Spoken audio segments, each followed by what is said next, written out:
Hello everyone, it's Chris at Garage Times. Thanks for coming back to the channel.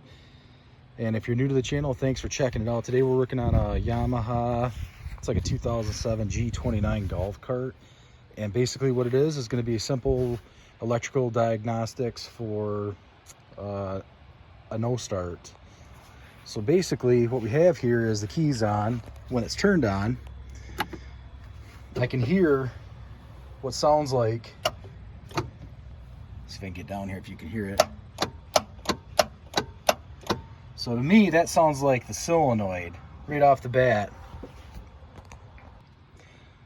But even though like I'm pretty much like that's how I'm trained to know like that is probably power going to the solenoid, I'm still gonna just basically do all my normal checks I usually do, because maybe that solenoid isn't clicking next time that I'm doing a no start.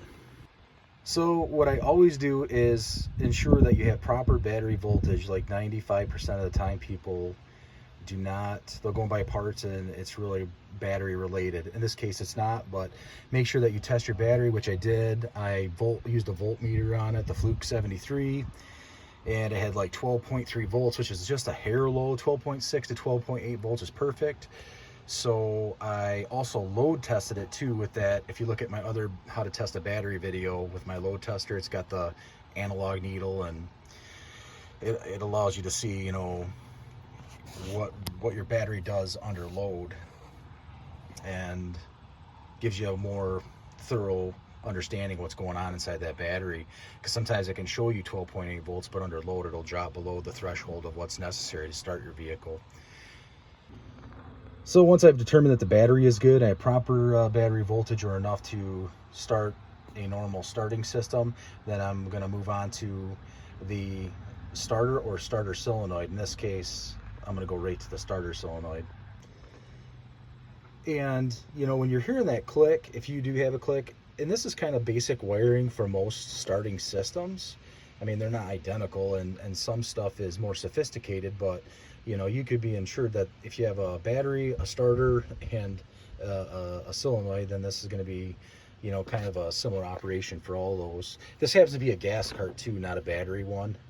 Like, so runs on gas. It's normally started with a battery. But to get to the point here, let's get right to that starter solenoid.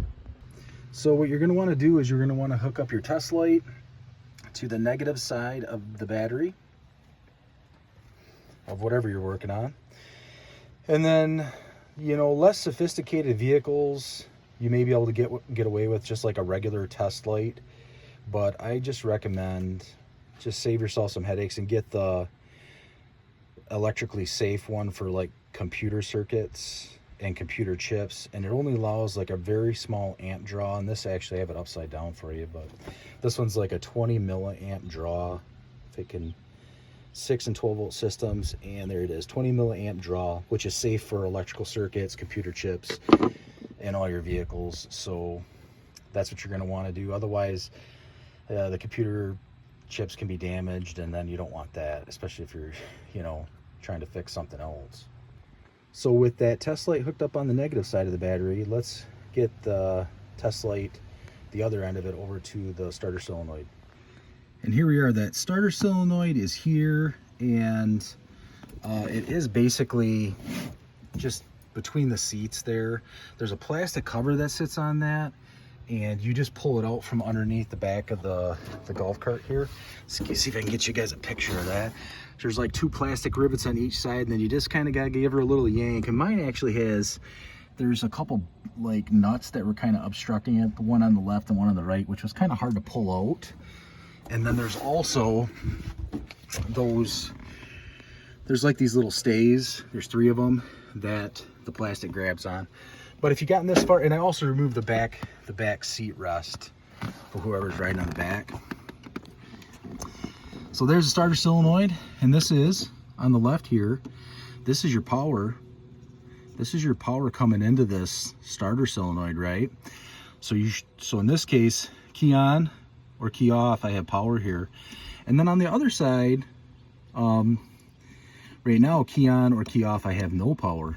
So that is supposed to be that way until you depress the gas pedal on this cart. So what my assistant's going to do here, he's going to go press the pedal right now.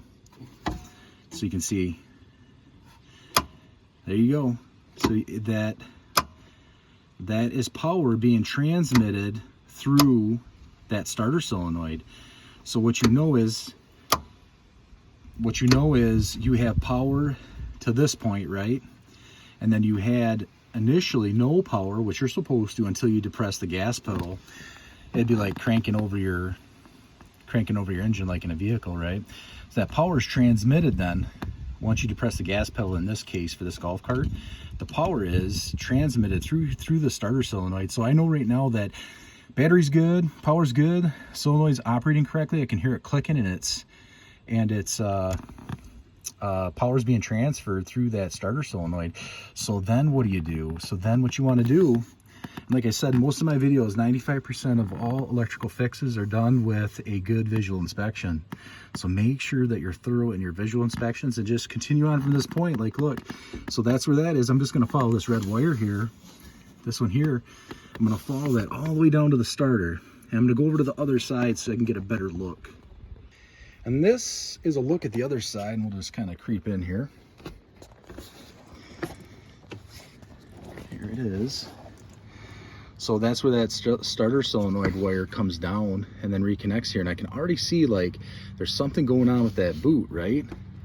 And I start like manipulating it a little bit and just see how secure it is. And then boom, look at that. That's my problem. So power was good, probably most likely up until this point. I'm just gonna back up to unblur it. And yeah, that's it. And just to make sure to give you a visual what it looks like then, because it's not starting, right? It to honestly save some time here, if I take the test light and put it on the end of that and then hit the gas pedal again, then it's going to light up. And you know you're going to have power through that, which I've already done. But when I depress the gas pedal right now, it's obviously not going to go. So what I'm going to do is I'm going to have my assistant here hit the gas pedal. And before he hits that gas pedal, I'm just going to get this wire here and carefully put it back into that sheath the best I can. And then I'm going to hold it there. And you got to be careful because you can get poked if it's, you know, there's quite a bit of voltage. So just be careful. You might want to wear gloves or whatever. And again, you know, this is what I'm doing. And so definitely take the proper precautions. Go ahead and hit that gas pedal. There we go. Go ahead and hit the gas pedal again. Yep, go ahead. So it is definitely working now. And that was the problem right there. And so essentially that is my problem. Busted cable going to the starter, off of the starter solenoid. And my battery's a little bit discharged now because of how much time I've had the key on and the lights on there. So I'm just gonna get that battery charged back up and she'll be good to go. So hopefully that helps you out if you're trying to diagnose your power flow from your battery to your starter, or from your battery to your starter solenoid through that, and then to your starter for a golf cart. That's pretty much how you do it. You guys have a good one. See you later.